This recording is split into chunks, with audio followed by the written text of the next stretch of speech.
বন্ধুরা, আজকে আমি একটা নতুন ধরনের রান্না দেখাবো। আপনারাও হয়তো আগে খেয়েছেন, তবুও এটা দেখুন। এটা রান্নাটা হচ্ছে কি, শুটকি মাছ। যে কোনো শুকনো মাছ হয় না, আপনি যে কোনো মাছ দিয়ে।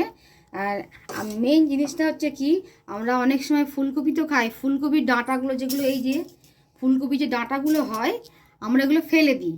তো আমি এই ফুলকপির ডাঁটাগুলো কুচি কুচি করে কেটে নিয়েছি, তার সঙ্গে অল্প একটু আলু, আর এর মধ্যে একটু লঙ্কাটা, কাঁচা লঙ্কাটা বেশি দিতে হয়, আর আদা রসুন পেঁয়াজ।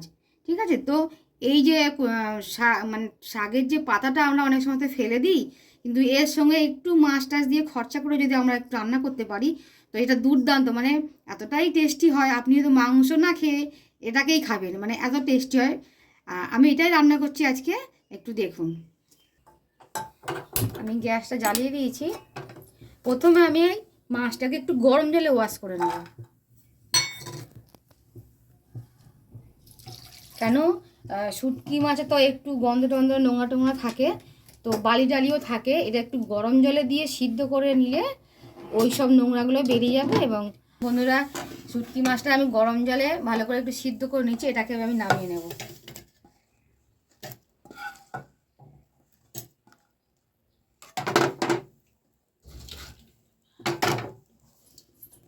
কড়াটাকে একটু ধুয়ে নিই।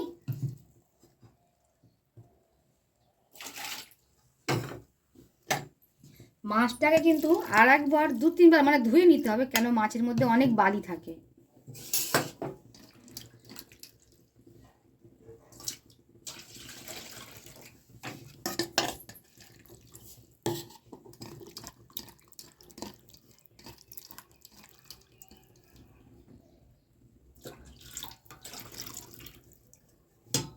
এবার আমি কড়াইটা জোরে, গ্যাসটা জোরে দিয়ে দিই, তরকারিটাকে বসাবো।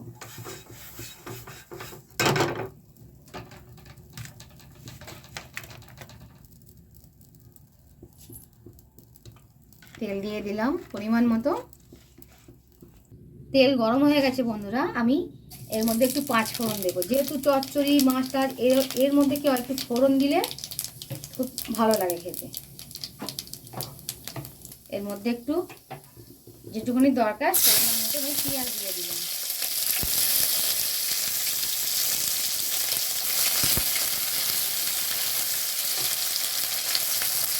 এবারে এর মধ্যে আমি এই যে লোটে শুটকি আমি করেছিলাম, মানে গরম জলে ধুয়ে রেখেছি, এটা দিয়ে দেবো। তাহলে কী হবে, পেঁয়াজ আর তেলের সঙ্গে এই মাছটাও ভাজা ভাজা হবে। যেহেতু শুকনো মাছ, তো একটু তেলের উপরে ভাজলেই ভালো হয়, নাহলে একটা গন্ধ, বেশি গন্ধটা থেকে যাবে। দেখুন বন্ধুরা, এবার আমি কাঁচা লঙ্কাটাও দিয়ে দিয়েছি। দিয়ে কাঁচা লঙ্কা, মাছ, পেঁয়াজ একসঙ্গেই ভাজা হচ্ছে। এবারে আমি এর মধ্যে আদা রসুন কুচিয়ে দেবো। সবসময় দেখুন কিছু কিছু ছোটো ছোটো রান্নার মধ্যে বারবার মশলা বাড়তে লাগে না, যে কুড়ুনিগুলো হয় তার মধ্যে আদা রসুন এগুলো কুড়ে দেওয়া যায়। যেমন এর মধ্যে এইটা দিয়ে আমি একটু আদা রসুন কুড়ে দেবো। আর এই মাছটাতে একটু কাঁচা লঙ্কা, রসুনটা একটু বেশি লাগে, যেহেতু শুকনো মাছ, তো রসুন কাঁচা লঙ্কা একটু বেশি দিলে খুব সুন্দর টেস্ট হয় খেতে। রসুন কুচি, আদা কুচি সব দিয়ে দিয়েছি। দিয়ে আমি ওই মাছগুলোকে ভাজা করবো। এবার হলুদ, নুন টুন যেগুলো দেওয়া সবই দেবো। দিয়ে মাছ পেঁয়াজটা ভাজা ভাজা হয়ে গেছে। এবার আমি হলুদ গুঁড়ো, অল্প একটু লঙ্কার গুঁড়ো দেবো। যেহেতু কাঁচা লঙ্কাটা এটাই বেশি লাগে, আমি কাঁচা লঙ্কাটা বেশি দিয়েছি।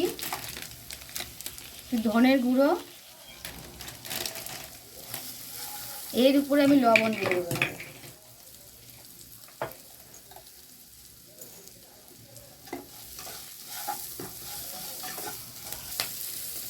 মশলা মাছ সব ভাজা হয়ে গেছে। এবারে আমি আলুগুলো দিয়ে দেবো। সবই মানে আলুটাও খুব ছোটো ছোটো করে কেটে রেখেছি। এটা বেশিক্ষণ টাইম লাগবে না, অল্পতেই, মানে অল্প টাইমে অল্প সময়ের মধ্যেই হয়ে যাবে। বেশি জলও দিতে লাগবে না।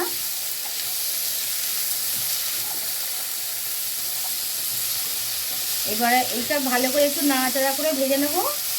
নিয়ে তারপর আমি যে ফুলকপি যে ডাঁটাগুলোকে কেটে রেখেছি ধুয়ে, এটাকে দিয়ে দেবো।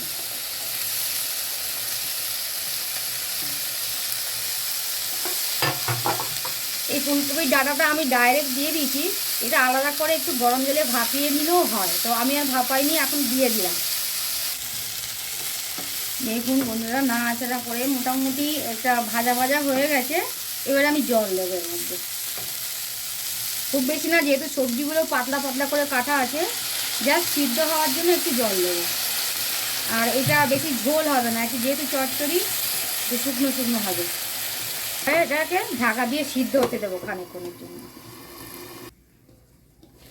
দেখি সিদ্ধ হয়েছে কিনা একটু দেখে নিই বন্ধুরা। হ্যাঁ, অনেক সিদ্ধ হয়ে গেছে, তরকারি হয়ে এসছে। এবার আমি নামিয়ে নেব।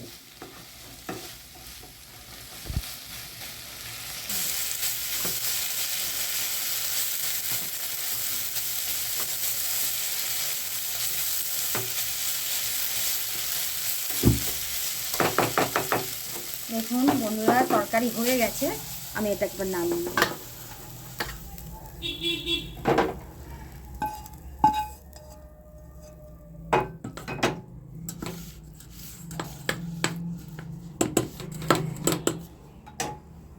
আমি এর মধ্যে অল্প করে একটু ধনেপাতা দিয়ে দিলাম।